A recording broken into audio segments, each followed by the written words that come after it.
en Guatemala. En cambio, cuando separamos el aspecto administrativo del Estado, nos estamos refiriendo a la parte administrativa coactiva, al aparato de Estado a través del cual se ejerce el poder del Estado.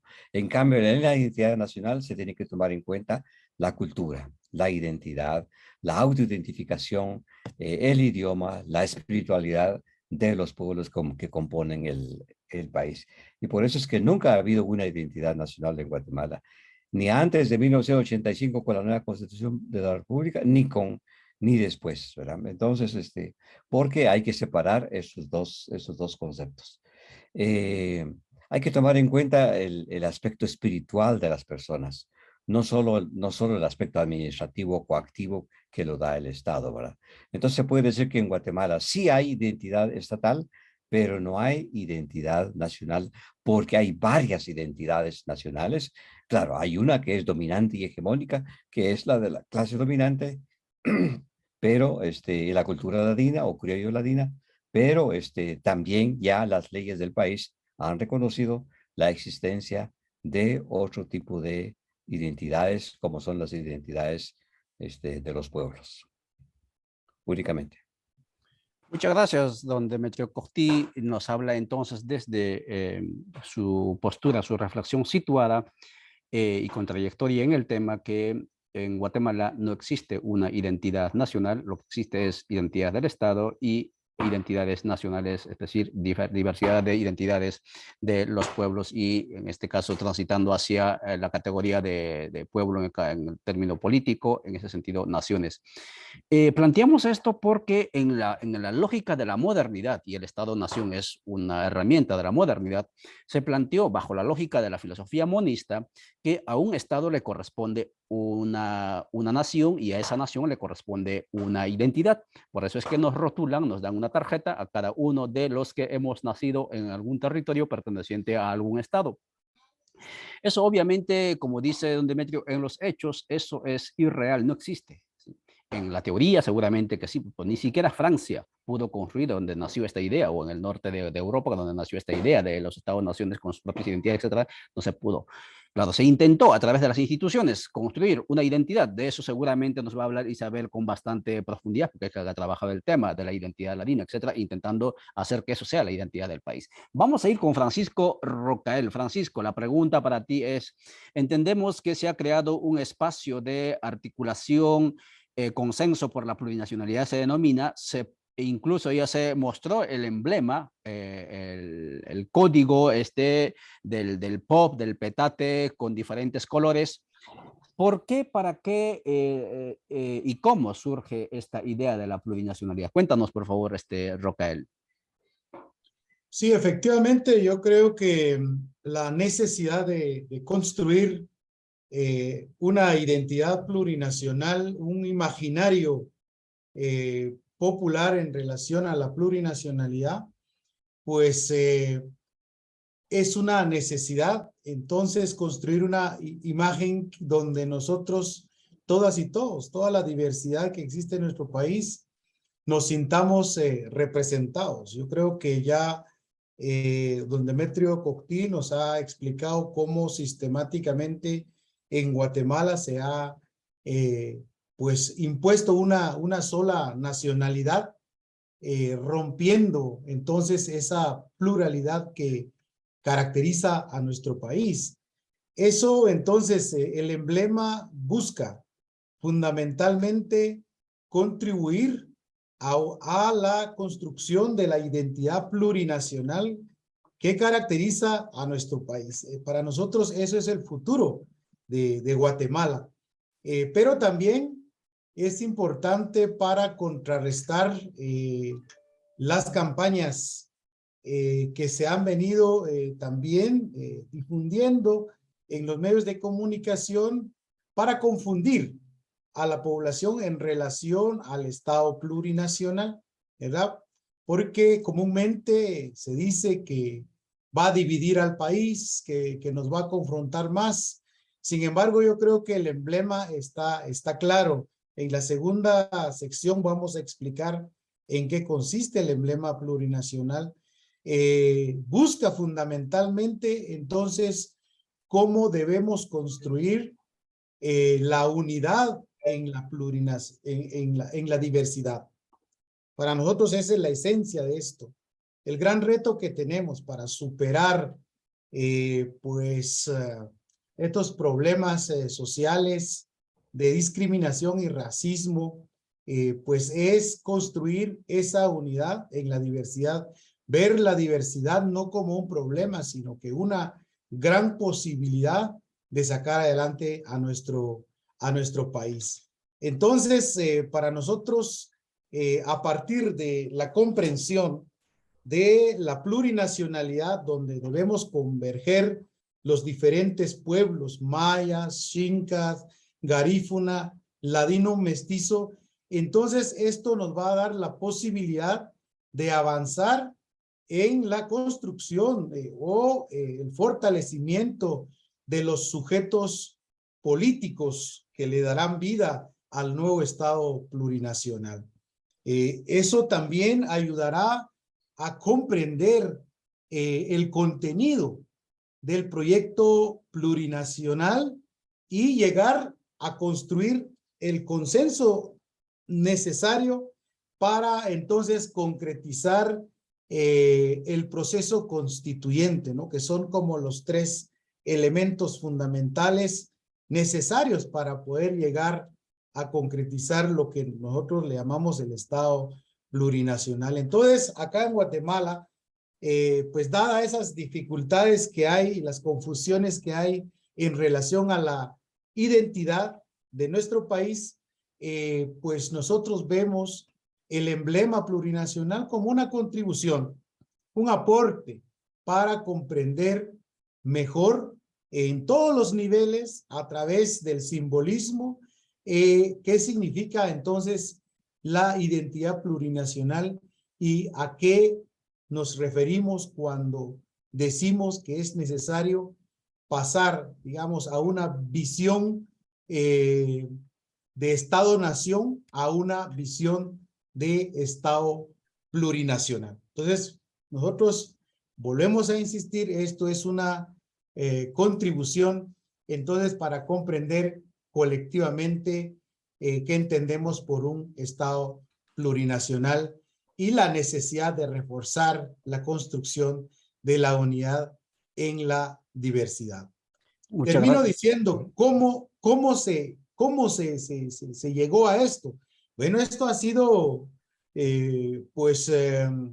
consecuencia de un trabajo sistemático que se ha venido en relación a la construcción del proyecto político plurinacional, pero nosotros podemos decir que este emblema nació como una discusión colectiva entre las principales organizaciones que promueven el Estado plurinacional, entre los equipos técnicos, políticos también, para dar forma a este emblema plurinacional que, dicho esto, tuvimos la oportunidad de presentarlo en el encuentro plurinacional por el buen vivir que se realizó el pasado 13 y 14 de agosto. Entonces, esta es una propuesta en construcción, para el debate. Lo importante es que nos ayude a construir una cultura plurinacional en Guatemala. Muchas gracias, Francisco Rocael, conversando sobre cómo nació esta idea de la plurinacionalidad que se materializa en un símbolo. Estamos conversando en la hora constituyente sobre este tema tan quisquilloso hasta cierto punto, porque cuando tocamos identidades, hay alguien que escribió aquel libro de Identidades Asesinas. A veces esta cuestión de la identidad lleva, cuando se vuelve fundamentalista, lleva a la violencia, y entonces ahora estamos reflexionando sobre el tema de Guatemala, después de 200 años del intento de la construcción de identidad nacional hacia una identidad plurinacional, y están hablando con usted, amigas y amigos, como solemos decir, personajes, referentes que han demostrado tanto en el asfalto como fuera del asfalto, en las ideas y en los territorios, autoridad en este tema, acrisolados en este tema, como es el compañero Demetrio Cortí, inició en su momento con el tema de la plurinacionalidad aquí en Guatemala, la compañera Isabel Rodas, que trabajó y nos va a ayudar bastante con el tema de la identidad ladina, que también es un asunto que se ha reflexionado, pero claro, necesitamos seguir pensando sobre el asunto, sobre la cuestión, y obviamente los compañeros de CPO y de CODECA que están impulsando junto a otros movimientos también esta propuesta de la plurinacionalidad que no es, otra vez reitero, no se agota en este territorio, tampoco surgió en este territorio denominado Guatemala, sino también hay países como el Perú, como Chile, como Bolivia, como Ecuador, impulsando esta idea, y ahora están impulsando también los de Panamá, y están planteando la necesidad de asamblea constituyente plurinacional. Neri Agustín, estoy revisando la página de Radio Victoria, dice, en Guatemala seguimos impulsando la asamblea constituyente popular y plurinacional desde Jalapa, estamos en este proceso, para nosotros es un reto, pero si no sembramos, no cosechamos, dice. Pues compañeras y compañeros, amigas y amigos, gracias por seguirnos. En esta pantalla, comience usted a comentar, a preguntar en los canales para que entre todas y todos vayamos reflexionando sobre el tema. Vamos contigo, Isabel Rodas. La pregunta se la había formulado de manera diferente, pero se la planteamos de la siguiente manera, tal vez reformulamos. Estamos asumiendo que, en primer lugar, la identidad ladina sería la identidad del Estado-nación guatemalteco. Entonces, en ese sentido, la pregunta es, ¿en qué consiste la identidad ladina por un lado? Y es decir, ¿qué es esta identidad? Por otro lado, ¿cómo esta identidad, si acaso es el caso, se constituyó en la identidad oficial de este Estado bicentenario? Por favor, el micrófono es suyo, Isabel. Muchas gracias, Ollantay. Yo creo que estas discusiones ayudan cabalmente a clarificar todos esos conceptos que manejamos cotidianamente, pero que los manejamos como contenidos muy generalizados, ¿no? Y mi trabajo precisamente parte de ese hecho, ¿verdad? De que en algún momento me hicieron consciente otros de que yo era ladina. Yo en mi juventud y mi adolescencia, hasta que llegué a la universidad, nunca había oído el término, ¿no? Entonces eso me hizo preocuparme por el asunto y hacer un trabajo de investigación que parte de lo histórico del periodo colonial, del periodo republicano y este otro periodo nacionalista, como podríamos llamarlo, para darme cuenta que el término ha cambiado de significados y los contextos de uso, la forma en que cada uno de nosotros lo usó o lo usaba en el periodo colonial ha sido diferente. No voy a entrar mucho en los usos coloniales ni en los usos que en el siglo XIX comenzaron a hacer, porque si no se me va el tiempo en eso, sino quisiera concentrarme en la pregunta que me estás haciendo ahorita sobre este periodo nacionalista. Yo sí estoy plenamente segura de que el Estado guatemalteco, como una herramienta occidental para integrarse al concierto de las naciones y tener una representación y tener fronteras y tener un territorio con todas las herramientas propias de un Estado nacional, tenía que usar, como dijiste muy bien, Ollantay, un tipo de identidad homogeneizante, que no fue la excepción en Guatemala, todos los países siguieron el mismo rumbo, ¿verdad? Francia eliminó todos los idiomas, todos los países, ¿verdad? Eliminaron a través de la educación pública todos los idiomas locales, comunitarios, regionales de sus territorios. Como dice el amigo Rigoberto Quemé, por suerte en Guatemala el Estado no tuvo la capacidad de hacer eso a través de su educación pública, por eso es que persisten con tanta fuerza los idiomas mayas, ¿no? Entonces, hay que pensar el Estado como esa herramienta a nivel mundial donde tenía que expresarse un tipo de identidad y era la que más se vinculaba a los principios de Occidente, ¿verdad? Que es a lo que podía ser como el interlocutor reconocido por el conjunto de las naciones a nivel global. Pero a nivel interno, ¿cómo funciona eso? O sea, no podemos dejar de pensar la economía guatemalteca como la extractivista, la monocultural para la exportación y la organización del trabajo. O sea, esto también tiene una base económica que construye una ciudadanía fundada, entonces, en esos valores y principios occidentales a través del castellano, sobre poblaciones que somos producto de múltiples migraciones en distintas épocas de la historia, ¿verdad?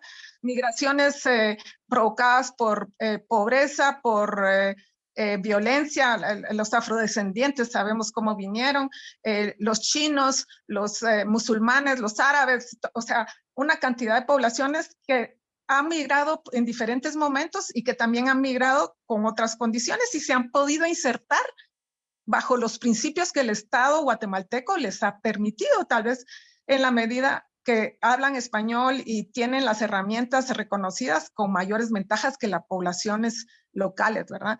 Entonces, no hay que perder el contexto económico, la emergencia de una clase media que media en esa movilización de mano de obra barata para la expoliación, para la exportación de materia prima bruta, ¿verdad?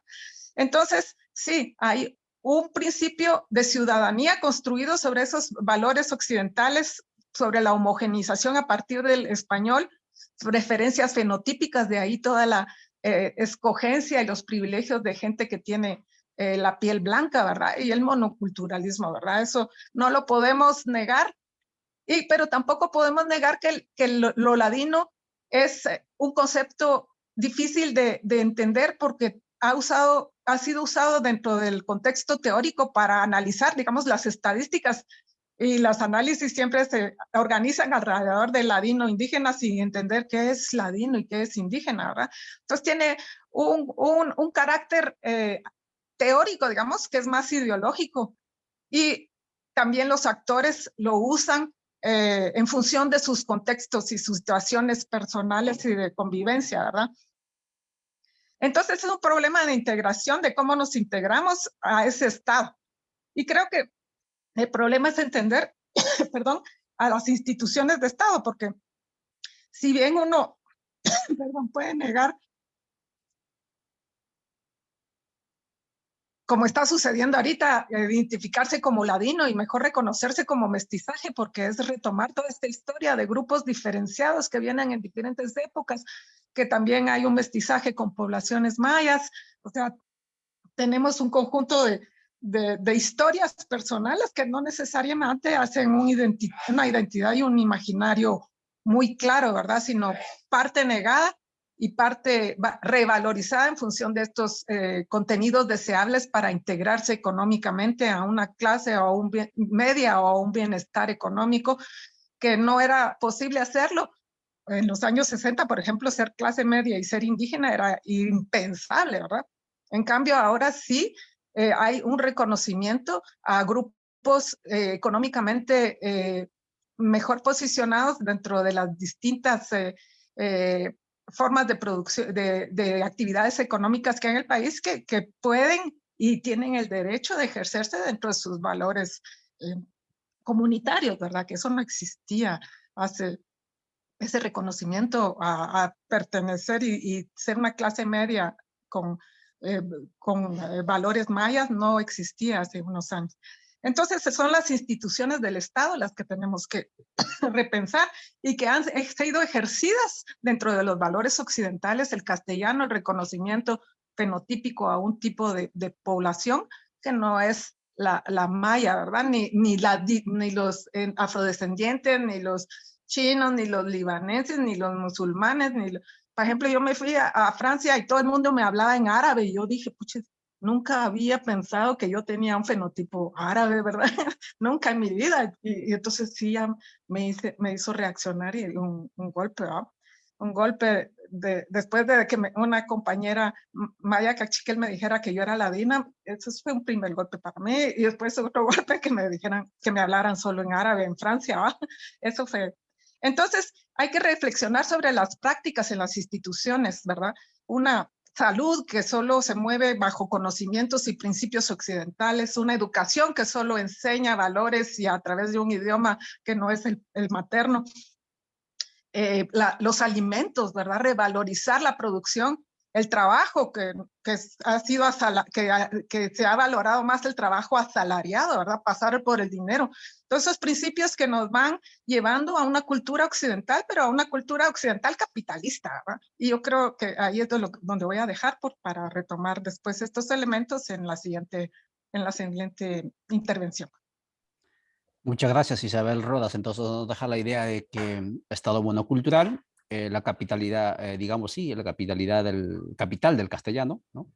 Y el capital de la blanquitud, por otro lado, y ciudadanía ligada directamente a la nacionalidad, ¿no? Y nacionalidad ligada a la monoculturalidad. Vamos a ir con Azucena. Estamos conversando, amigas y amigos, en este programa, en la Hora Constituyente, hoy miércoles 14 de septiembre, en vísperas de los 201 años de la conmemoración de la independencia de Centroamérica, de los países de Centroamérica, con excepción de los países Panamá y Belice, y también está en vísperas México. Vamos contigo a Azucena. Azucena es, como se presentó, mujer maya mam del movimiento Codeca. La pregunta, Azucena, es, ¿qué significa para ti, considerando estas tus pertenencias, ¿no? A estos espacios, la plurinacionalidad desde lo cotidiano? Adelante, por favor, Azucena. Bueno, para mí la plurinacionalidad desde lo cotidiano es mi identidad. Pues reconocer, ¿verdad? Como ya dijeron los otros compañeros, que en este estado pues no reconoce a los pueblos, reconocer a los pueblos con sus idiomas, con sus costumbres, con sus prácticas ancestrales, y más que eso es atrevernos a pensar en una plurinacionalidad con identidad de los pueblos, reconocerlos que también son parte de cómo vivir, cómo estar en este espacio, en este mundo. Si bien es cierto que el Estado vino a imponer, o un grupo vino a imponer una identidad, por ejemplo, que solo existan una clase de persona, podría ponerle ese nombre clase. Sin embargo, hay identidades, hay idiomas, hay culturas, hay pueblos, hay naciones en Guatemala. Entonces, para mí es más que todo, es una pertenencia de existir. Muchas gracias a Susana Villagrán desde el espacio de territorio Mayamam. Nos comenta entonces qué significa para ella la plurinacionalidad. Amigas y amigos, usted que está al otro lado de la pantalla, quizás moviéndose o mirando en este dispositivo, esta tertulia, también tiene que preguntar, si tenemos que preguntarnos qué significa la plurinacionalidad para cada uno de nosotros, porque tampoco hemos tenido la oportunidad de preguntarnos qué significaba ser guatemalteco, qué significaba ser mexicano, qué significaba ser boliviano, hasta que nos plantean la pregunta y entonces nos ponemos a pensar y encontramos que entre el ser guatemalteco y el ser hondureño prácticamente no hay ninguna diferencia, porque ambos hablan castellano, ambos son cristianos, ambos comparten las mismas raíces, incluso ancestrales, ¿no? En el caso de la parte occidental de Honduras, ¿no? El mundo chortí, etcétera, hasta el mundo lenca, ¿sí? Entonces, es importantísimo, amigas y amigos, esta cuestión, que este contenido que estamos generando,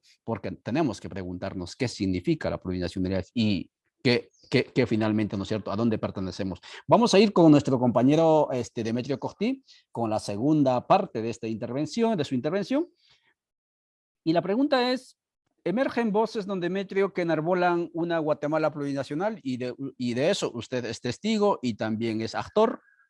Y la pregunta es, ¿cómo y desde dónde se debería construir dicha identidad plurinacional? ¿Qué variables deberíamos tomar en cuenta? Por favor, el tiempo es suyo, don Demetrio.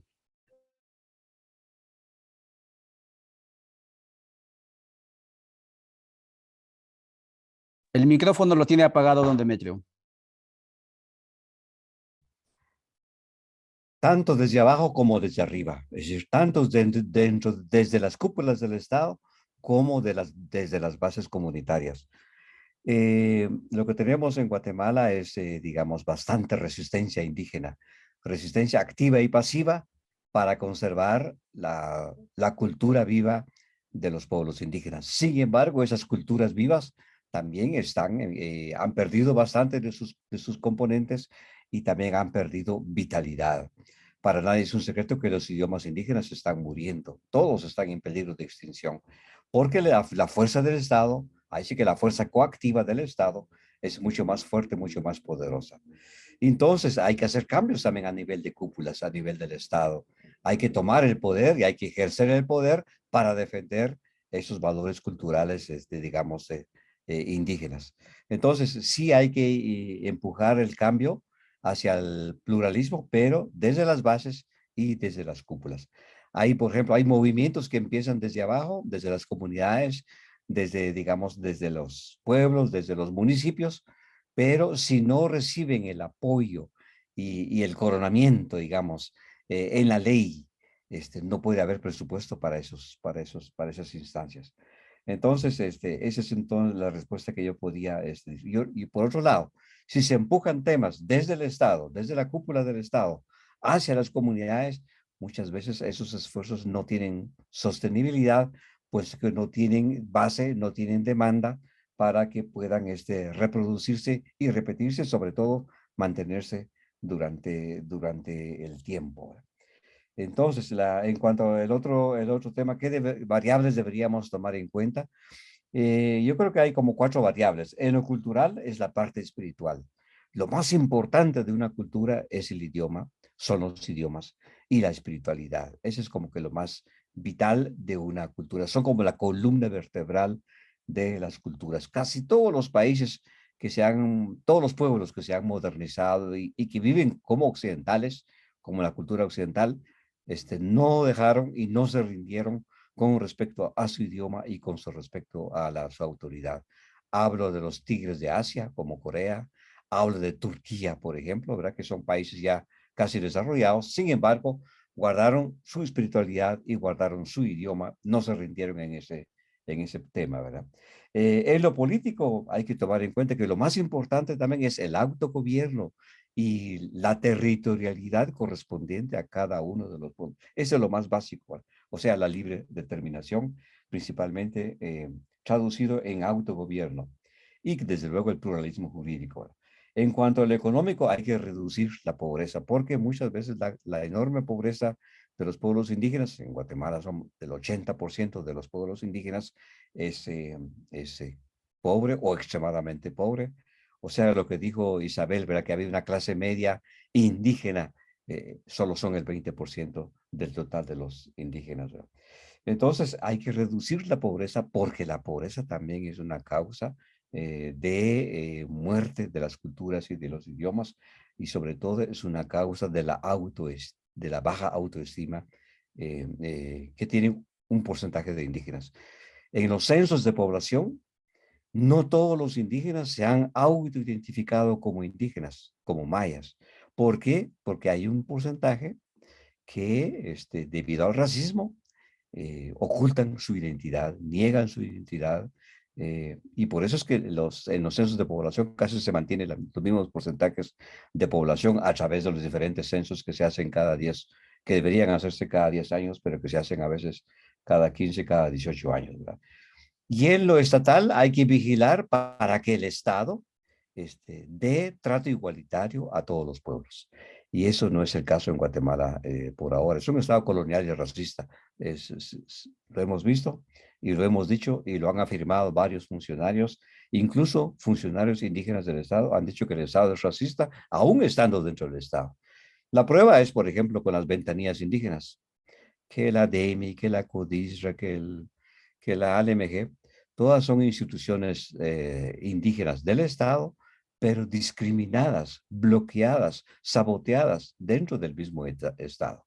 Entonces, si el Estado hace eso con sus propias dependencias, ¿cómo no lo va a hacer con la población indígena y con las instituciones indígenas únicamente?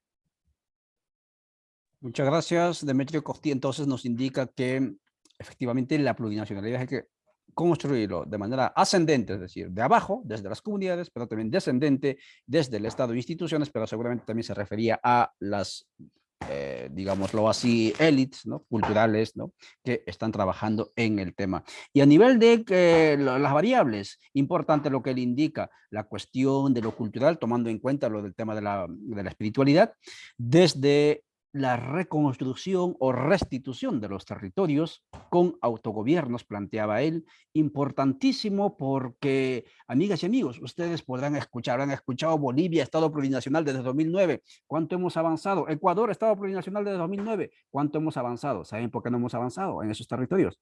Porque no le hemos dado suficiente atención a esto que está planteando don Demetrio, las autodeterminaciones territoriales, y eso implica una nueva ingeniería de geopolítica interna, reorganizar los territorios, y como muy bien decía Francisco, eso no va a dividir, va a cohesionar más bien a los pueblos que convivimos aquí. Indicaba también don Demetrio la cuestión, la variable social, superar la brecha de la desigualdad, ¿sí? Guatemala es uno de los países más ricos en Producto Interno Bruto, incluso muchísimo más que Costa Rica, lo duplica el Producto Interno Bruto de Bolivia, pero fíjense en qué situación estamos a nivel de la distribución de la riqueza. Y finalmente lo estatal que planteaba él, y yo lo entendí de esta manera, que tenemos que transitar hacia una arquitectura de Estado plurinacional, ¿sí? Ya no monocultural como nos planteaba Isabel, y en ese marco construir la plurinacionalidad. Vamos contigo, Francisco Rocael. ¿Qué es entonces la plurinacionalidad, este emblema de la plurinacionalidad? ¿Qué significa, qué expresa por un lado? Y por otro lado, ¿cómo materializamos este código? Es decir, ¿cómo hacemos que estas propuestas... Obviamente la propuesta se puede plantear en el imaginario poniendo vallas por todas partes, pero de eso no se trata. Sí, sí, es importante eso, pero ¿cómo materializamos que eso se vuelva vida cotidiana? Por favor, el tiempo es suyo, Francisco. Muchas gracias. Sí, yo creo que antes de presentar el emblema plurinacional es importante decir que este emblema no es un invento del Consejo del Pueblo Maya CPO, ni Codeca, ni Mujeres Constituyentes, ni Huaquipquej, ni de otra organización, sino más bien la reconstitución del simbolismo histórico de nuestro pueblo, ¿no? Entonces, la representación del Estado plurinacional es el POP, que le llamamos, es el petate, que POP le llamamos en nuestros diferentes idiomas, idiomas mayas, ¿no? O sea, esto es parte de la identidad de nuestro pueblo en sí, pero como ustedes pueden ver, además de que contiene los colores de la cosmovisión del pueblo maya, también integra el azul y blanco de Guatemala. Entonces aquí no estamos rompiendo totalmente con la identidad de nuestro país, sino que hay un enriquecimiento, se le está dando no solo contenido cosmogónico, sino que también se le está dando, digamos, ese contenido de la pluralidad que caracteriza a nuestro país. Esto, dicho esto, entonces, ¿qué significa el petate para nuestros pueblos? Nosotros consideramos que el petate representa el Estado plurinacional porque es uno de los retos de la construcción de un Estado plurinacional, cómo unir en un conjunto equilibrado y armónico la diversidad, que es la característica más relevante de la realidad del país. Guatemala es un país diverso, su población se distribuye en 4 pueblos: maya, xinca, garífuna, mestizo, ladino. Cada pueblo tiene su propia cultura y sus propios idiomas. Desde esa perspectiva se dice que Guatemala es multiétnica, pluricultural y multilingüe. En un petate, todas las hebras son diferentes, pero se entretejen para hacer un solo petate. El petate que acomoda y protege. El POP es la imagen idónea para representar ese estado ideal para un país donde hay varias naciones, pueblos con sus especificidades. El Estado plurinacional, que debe tener el equilibrio y la armonía como parte esencial de su naturaleza. La imagen del POP, el petate, que tiene también un simbolismo muy relevante en la cultura maya porque representa la comunidad, así como la autoridad de sus líderes, el Ajpop, que tiene su legitimidad en su enraizamiento en la comunidad.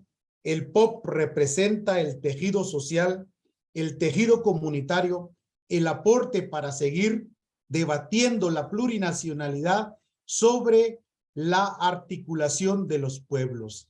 Es el tejido que nos amarra, nos articula y nos identifica. Eso quiere decir que el proyecto plurinacional va a ser posible a través del debate, de la discusión política, y coincidimos con quienes dijeron que esto tiene que ser en todos los niveles, ir superando esas contradicciones, esa construcción cultural y política que nos impusieron a lo largo de estos siglos, porque entonces nosotros entendemos que tenemos que construir ese petate, ¿verdad?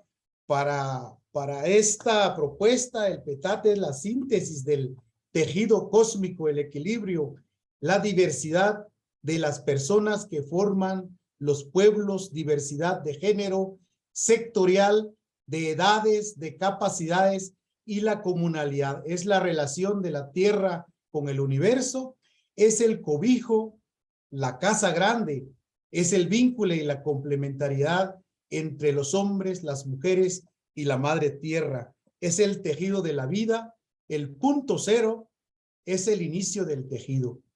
Es el P o el camino hacia el Estado plurinacional y el buen vivir de los pueblos. Es también entonces el esfuerzo, la creatividad de los pueblos para ir construyendo esa unidad, esa fuerza política para transformar la realidad que está viviendo nuestro país. Porque los únicos que se benefician del racismo y de la discriminación histórica en Guatemala es la clase burguesa, que conviene que nosotros estemos divididos y no construyamos unidad en la diversidad. Entonces, esta propuesta no solo es cultural, es política, es económica y por supuesto es social también, ¿verdad? Entonces, es profundamente, digamos, una apuesta para construir una nueva cultura política en nuestro país, pero sobre todo para avanzar en un Estado plurinacional para el buen vivir de nuestros pueblos. Muchas gracias, Francisco Rocael. Entonces, mostrándonos ese código del POP, del petate, como muy bien indica, que sintetiza, al parecer, los principios básicos de la totalidad, de la reciprocidad, del equilibrio, comunidad, etcétera, prácticamente la totalidad, total, plural. Vamos a leer un par de mensajes. Aquí dice, estoy en la página de CODECA Guatemala, dice: saludos compas desde Montecristo, Champerico, los pueblos caminamos hacia el Estado plurinacional para el buen vivir. Dice López Anthony. Amílcar Monroy desde Petén, gracias a Amílcar por seguir. Noticiario El Chiquimulteco también lo está transmitiendo, gracias, saludos Amílcar, a seguir moviendo contenidos, amigos. La finalidad de generarte contenido es que también usted mueva en sus espacios con contenidos, información de esta naturaleza que normalmente no la encuentra usted en los espacios hegemónicos. Dice Alberto que el POP, el petate, tiene un gran significado para los pueblos originarios, como plasmar su sabiduría, y ahí desprenden una serie de conocimientos. Dice Chepe Puc, vamos a terminar ahí, dice: plurinacionalidad de hecho, al hecho es la construcción y la práctica desde antes de la construcción misma del Estado, y que las diferentes etapas de la historia aún siguen en permanencia. Efectivamente, yo creo que la pluralidad preexistió al Estado, así como los pueblos preexistieron a estos estados bicentenarios. Isabel Rodas, voy contigo. Retomando todo el contenido, información, reflexión que nos dejabas en tu anterior intervención, y escuchando a la intervención especialmente también de Francisco, ¿cuáles son los desafíos que tiene la ladinidad como identidad oficial del Estado bicentenario en este proceso de la construcción de la plurinacionalidad? Adelante, por favor, Isabel. Micrófono, por favor. Muchas gracias. Lo que quisiera sí ser enfática es que esta identidad de Estado no es cultural, es una identidad política. Es decir, la identidad política de la ciudadanía guatemalteca es aquella que le dio derechos de propiedad, derechos de documentos, derecho de educación, de derecho a acceso al trabajo. Fue a los que se vehicularon por la vía del idioma castellano y de los valores occidentales. Entonces, eso es más político que cultural, porque culturalmente somos comunidades muy diversas al interior de lo que queremos entender como ladino, ¿verdad? De este mestizaje, los diferentes orígenes de nosotros son muy diversos, ¿verdad? Y nuestros lugares, nuestros grupos familiares son diversos también. Entonces no hay cultura homogénea ahí, hay diversidad. Hay acceso privilegiado a los derechos que da la ciudadanía del Estado guatemalteco, que no se puede ejercer si uno hablaba algún idioma maya, si alguno tenía algún tipo de producción que no se adecuaba al mercado. Y retomando la idea del doctor Cocti, creo que es importante siempre verlo desde arriba y desde abajo, ¿verdad? El Estado como productor de identidad y de relación ciudadana, pero también el mercado, ¿verdad? La forma en que organizan nuestros recursos y nuestro trabajo, ¿verdad? En esos dos circuitos, el Estado controlando al mercado, al dinero, al capital, para no despojarnos, para que haya una reinversión en nuestros grupos, esa es la función de un Estado, ¿no? Pero en el intermedio o abajo hay que entender que hay, como decían ya, territorios, pero también redes son importantes porque, por ejemplo, todo lo que están viviendo los canjobales, los magnes que están en Estados Unidos, es un circuito que ya no está fundado solo en el territorio espacialmente localizado. Entonces, hay que pensar en otras dimensiones, en comunidades y en grupos familiares, ¿verdad? Entonces, la ciudadanía, como un principio de derechos dado por el Estado, debería de proteger a nuestras comunidades, nuestras familias y nuestras redes, pero también darle la posibilidad a nosotros como individuos de salir de estas comunidades, familias, territorios, cuando no estamos satisfechos, ¿verdad? Decía una colega feminista que la familia en la actualidad es el espacio más peligroso para las mujeres porque es donde se cometen las mayores violaciones y violencias contra las mujeres. Entonces el Estado debería darnos la posibilidad que cuando estamos en peligro dentro de nuestros grupos familiares poder salir y acceder a otras comunidades de seguridad. La familia debería ser un espacio de seguridad y los valores de la familia que forman los grupos de familias que forman comunidades, ahí es donde podríamos pensar en imaginarios, en identidades y cómo el Estado puede proteger a esos grupos de base, a nuestros primeros, porque pensar que el Estado pueda financiar, por ejemplo, la educación en canjobal, en quiché, en chuj, en todos los idiomas, produciendo textos, formando maestros, es desde el punto de vista económico, yo creo que esta reflexión ya existía, muy, muy caro, ¿no? Pero sí es posible hacerlo desde el potencial que tienen las comunidades, como ha sucedido hasta ahora. Las comunidades son las que han sostenido la posibilidad de la reproducción cultural y de la conservación de los conocimientos, porque no solo es el idioma, sino el conocimiento alrededor de los recursos alimentarios y nutricionales, de las formas de producción, de las formas de asegurar la estabilidad psicológica del individuo. Y creo que el Estado y nosotros deberíamos de luchar contra la individualización, ¿verdad? Que destruyan nuestras familias, que destruyan a nuestras comunidades, que destruyan nuestros territorios o nuestras redes, nos lanzan a la soledad, a la individualidad. Y ahí es donde está la lucha por respeto a la diversidad, pero garantizar la seguridad mínima a nuestros grupos que nos dan el sostén cotidiano y que nos permiten la reinserción a la vida social, la inserción o la participación en una vida social, ¿verdad? Entonces, yo no lo vería tanto como el problema de lo ladino, sí, hay que reflexionarlo porque es un principio de privilegios que se construyó desde el siglo XIX durante todo el siglo XX, pero que hay que reflexionarlo para resituarlo y deconstruirnos. Ahí sí, yo estaría ese término. Bueno, estoy porque no es solo ideológico, sino o las ideas, sino en las prácticas, en los gestos, en la vida cotidiana, ¿verdad? tan simple como discusiones que ya se han tenido, ¿verdad?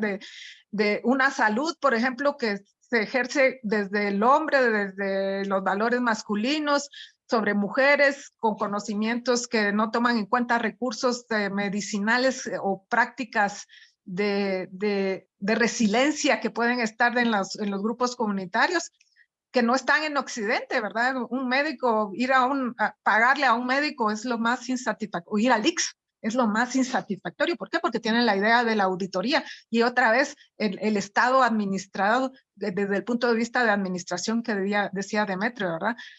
La auditoría como formas de control. Entonces el médico ya no actúa como médico, sino me está diciendo, es que si yo le doy esa medicina, usted tiene que hacer otro procedimiento para ese otro malestar que tiene, porque si no el auditor me va a hacer un reparo. Entonces, ese tipo de control que uno dice, bueno, ¿eso es ladino? ¿O qué es eso?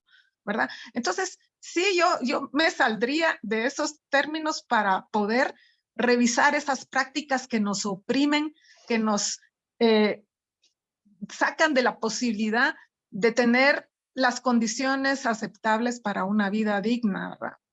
Entonces, sí, hay que reflexionar sobre esos contenidos racistas que se construyeron alrededor de ese estado monocultural del siglo XIX y XX. Creo que los principios de la pluriculturalidad, plurinacionalidad son buenos, pero hay que reflexionar qué significan en las bases de las comunidades, de las familias, de los territorios, que el capital está desbaratando y desarticulando, ¿verdad?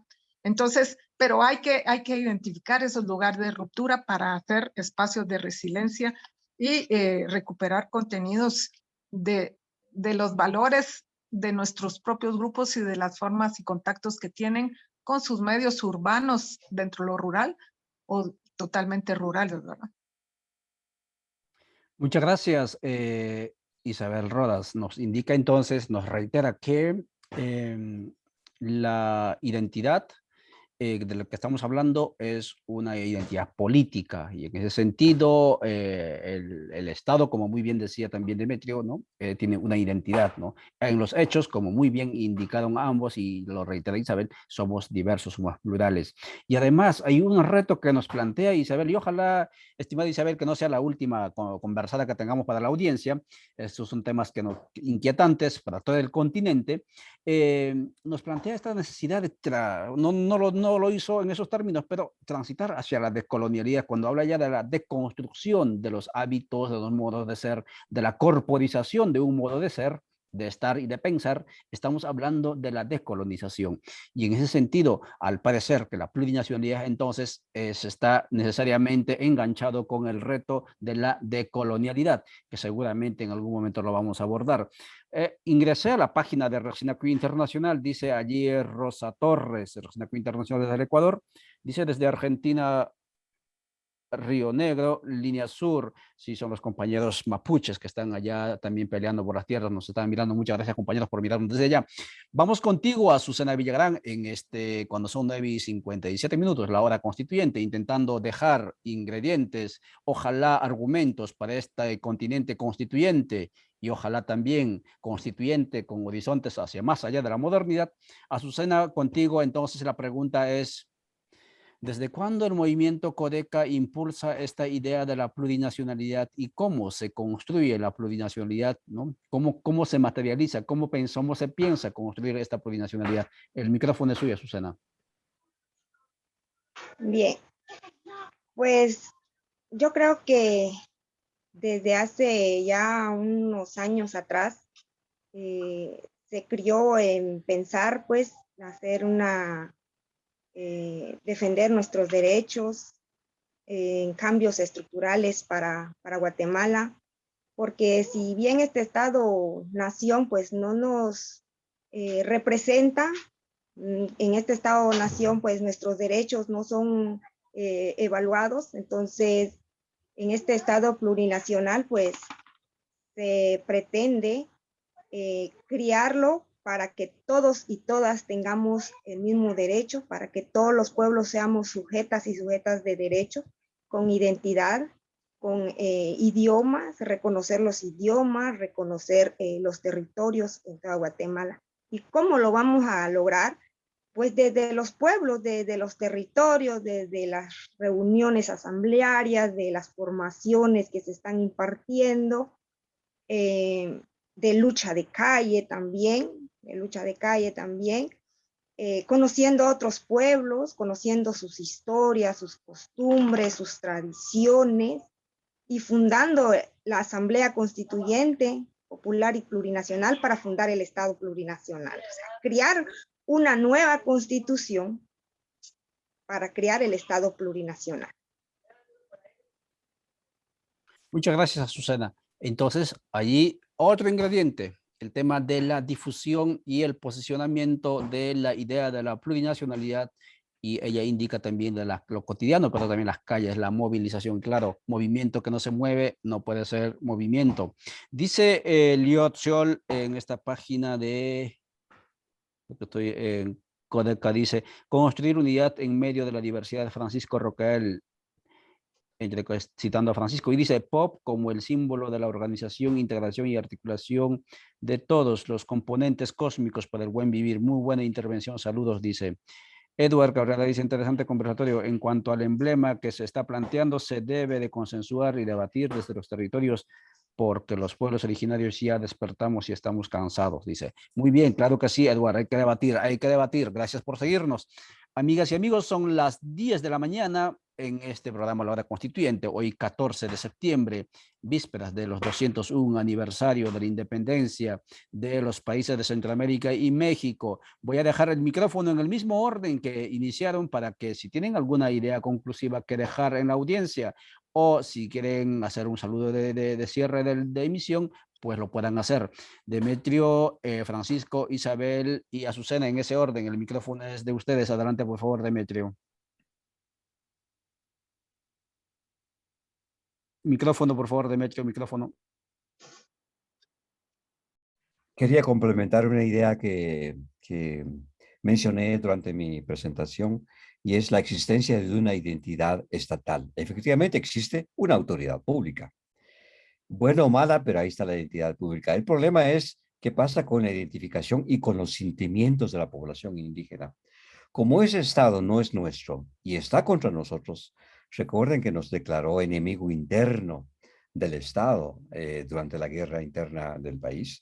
Recuerden también que nos ha apaleado con genocidio, nos ha apaleado con asimilación, con latinización, con castellanización, con cristianización. Entonces, toda esa persecución que ha hecho el Estado contra nosotros hace que los indígenas no nos sintamos identificados con ese Estado guatemalteco, ¿verdad? Si lo hacemos, será por obligación. Si lo hacemos, será por obligación, como pasa con nuestros alumnos, con nuestros hijos en las escuelas, que ahí están cantando el himno nacional, desfilando el 15 de septiembre, pero no es amor a la patria, es miedo y es temor al castigo si no lo haces, únicamente. Muchas gracias. Francisco. Bueno, un llamado a todos los pueblos, a todas las organizaciones y sectores democráticos y progresistas del país para que unamos esfuerzos, ¿verdad? Para llegar a un consenso plurinacional y avanzar con este proyecto plurinacional que, sin duda, como se ha dicho, no es una iniciativa solamente de Guatemala, sino que han habido ejemplos concretos, ¿no? Han habido avances en otros países y creo que esto es una deuda histórica que hay acá en Guatemala para superar este estado de los criollos que no nos identifican. Necesitamos un estado donde nosotros, como pueblos mayas, chincas, garífunas, ladino y mestizo, pongamos nuestro sello o nuestra firma como hacen las autoridades comunitarias y construyamos un nuevo pacto social y político. Así es de que este es un llamado. Nosotros hemos hecho todos nuestros esfuerzos para ejercer nuestros derechos de manera pacífica y democrática en las consultas comunitarias que han sido masivas, que han sido históricas a lo largo de estos últimos años. Sin embargo, ni aún así han respetado, ¿verdad?, esta gestión de nuestros pueblos. Por lo tanto, aquí los problemas son estructurales y son históricos, Por lo tanto, el único camino es el proceso constituyente para garantizar la vida de nuestros pueblos. Muchas gracias por este espacio. Muchas gracias. Isabel, por favor. Pues yo quisiera invitarlos a conocer un poco más o a interesarse por la historia del siglo XX. Creo que es importante tener formas de conocer cómo se construyó ese Estado que privilegió a algunos grupos, a pocos, porque el tipo de economía, y no perder de vista que Guatemala es un territorio frágil en la medida que dentro de la geopolítica nos toca ser un territorio de paso y de extracción de materia prima, ¿verdad? Entonces eso hace que la economía funcione con extremos, ¿verdad? Extrema riqueza y extrema pobreza que bien Ollantay describía.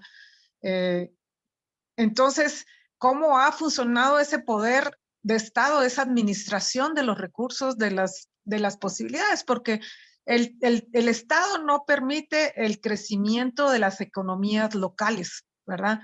Y los que logran entrar dentro de la maquinaria de Estado o adscribirse a las lógicas de este mercado que circula sobre nuestro territorio, pues logran cambiar sus dinámicas de vida, ¿verdad? Pero ese Estado no está funcionando para beneficiar o para generar mejores condiciones de vida en los territorios y en las localidades para reforzar la vida comunitaria, sino que nos lanza a todos a la inestabilidad en el trabajo, al no poder colocar nuestra producción, a no producir suficiente para nuestra autosostenibilidad.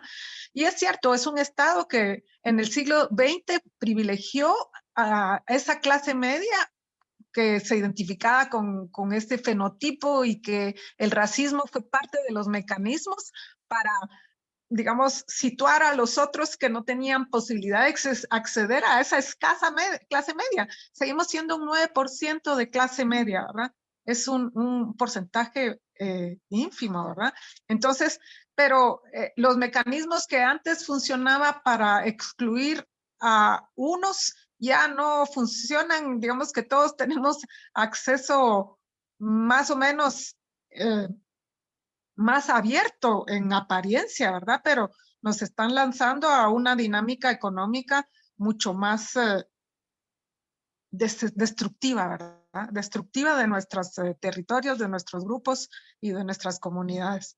Entonces, si no pensamos en cómo funcionó ese Estado, que ya no es el mismo del siglo XX para lo que estamos viendo en el siglo XXI, es difícil repensar cuáles son las formas que nos permitan proteger nuestros recursos, nuestras relaciones primarias, de familia, de pareja, de comunidades y nuestro acceso al alimento, ¿verdad?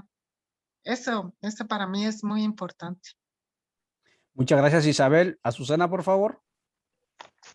Sí, más bien yo haría un llamado a todos los pueblos, hombres y mujeres, que nos unamos, jóvenes también, que nos unamos a la construcción de este Estado, nuevo Estado plurinacional, ya que nosotras las mujeres pues tenemos ahí sí que la responsabilidad de preservar, ¿verdad? Preservar el conocimiento de nuestros abuelos y nuestras abuelas.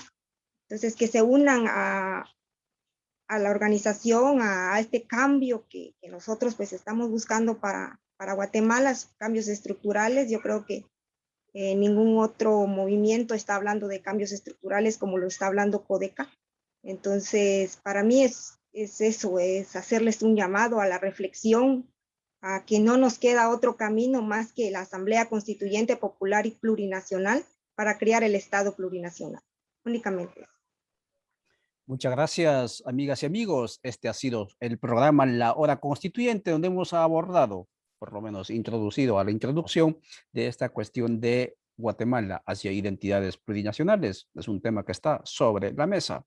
Cada vez más, en la medida que pasa el tiempo, va a seguir abarcando más tiempo, más espacio esta cuestión. Y en ese sentido, será tarea también de cada uno de nosotros, no solamente mover este contenido, también buscar en las redes sociales o en la nube, en Internet, contenidos. Isabel tiene conferencias audiovisuales, Demetrio lo tiene, Francisco lo tiene, Azucena lo tiene. Está la idea allí expuesta, ahí están las ponencias expuestas, también puedes rastrearlo. Amigas y amigos, nos veremos mañana. Claro, mañana nuevamente, y es que estamos, aquí les pongo el póster, siempre desde la ventana de Pueblos en Red, Identidad Nacional e identidades republicanas desde las voces, desde la voz de las mujeres. También seguimos abordando mañana a las 5 de la tarde, compañeras de diferentes territorios, hablando de esta identidad, lo que ya hablábamos hoy, pero desde la perspectiva poco más corporizada, digamos, si acaso es el término. Pero también hoy a la tarde tenemos desde en la ventana de la mirada de los pueblos, de CPO,